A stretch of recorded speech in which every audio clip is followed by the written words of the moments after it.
खुदावंद के पाक कलाम में से मत्ती की इंजील उसका बाब नंबर 24। यीशु हैकल से निकलकर जा रहा था कि उसके शागिर्द उसके पास आए ताकि उसे हैकल की इमारत दिखाएं। उसने जवाब में उनसे कहा, क्या तुम इन सब चीज़ों को नहीं देखते? मैं तुमसे सच कहता हूँ कि यहाँ किसी पत्थर पर पत्थर बाकी ना रहेगा जो गिराया ना जाएगा। और जब वो ज़ैतून के पहाड़ पर बैठा था, उसके शागिर्दों ने अलग उसके पास आकर कहा, हमको बता कि ये बातें कब होंगी और तेरे आने और दुनिया के आखिर होने का निशान क्या होगा?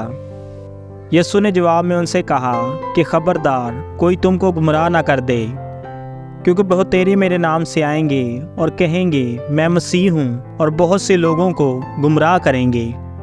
और तुम लड़ाइयाँ और लड़ाइयों की अफवाहें सुनोगे। खबरदार घबरा ना जाना, क्योंकि इन बातों का वाक़या होना ज़रूर है, लेकिन उस वक़्त खात्मा ना होगा।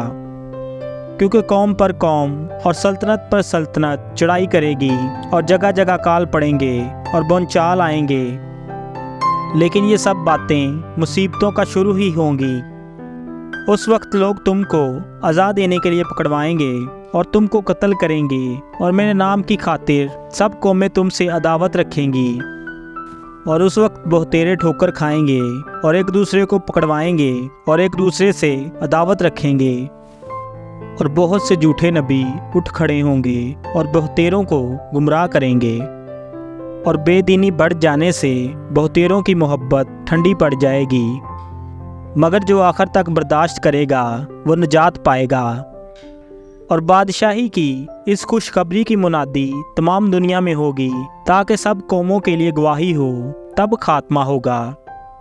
बस जब तुम उस उजाड़ने वाली मकरूह चीज़ को, जिसका जिक्र दानियल नबी की मार्फत हुआ, मुकद्दस मकाम में खड़ा हुआ देखो, पढ़ने वाला समझ ले, तो जो यहूदिया में हो वो पहाड़ पर भाग जाए, जो कोठे पर हो वो अपने घर का सबाब लेने को नीचे ना उतरे, और जो खेत में हो वो अपने कपड़े लेने को पीछे ना लौटे।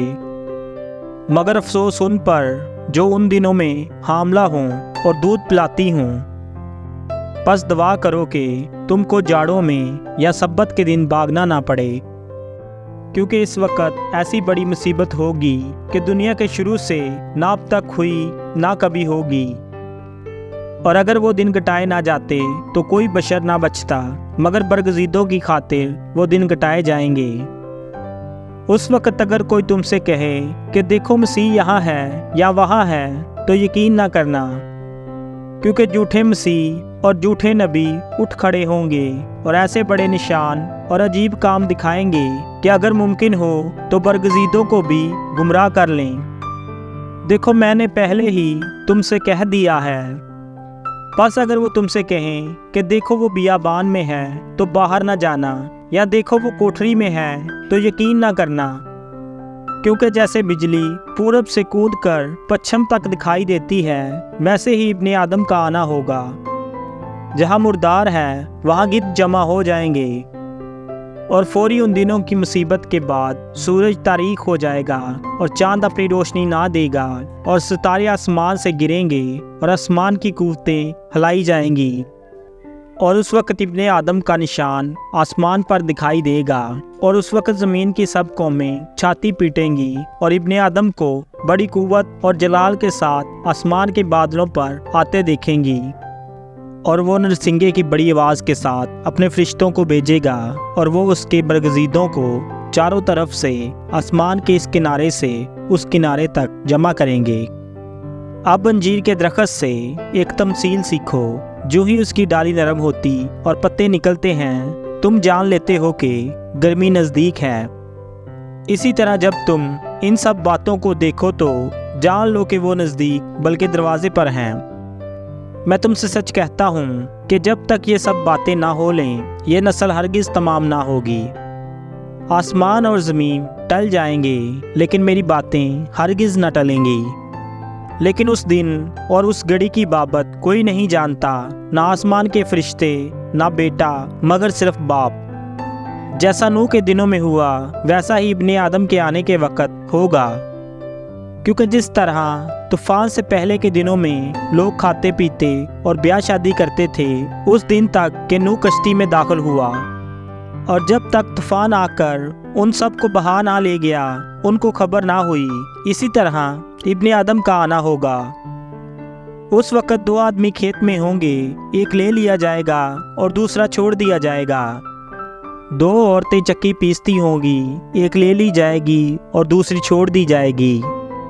پس جاگتے رہو، کیونکہ تم نہیں جانتے کہ تمہارا خداوند کس دن آئے گا۔ لیکن یہ جان رکھو کہ اگر گھر کے مالک کو معلوم ہوتا کہ چور رات کے کون سے پہر آئے گا تو جاگتا رہتا اور اپنے گھر میں نقب نہ لگانے دیتا۔ اس لیے تم بھی تیار رہو، کیونکہ جس گھڑی تم کو گمان بھی نہ ہوگا ابن آدم آ جائے گا۔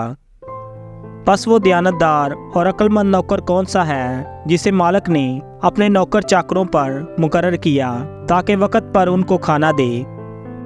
مبارک ہے وہ نوکر جسے اس کا مالک آ کر ایسا ہی کرتے پائے۔ میں تم سے سچ کہتا ہوں کہ وہ اسے اپنے سارے مال کا مختار کر دے گا۔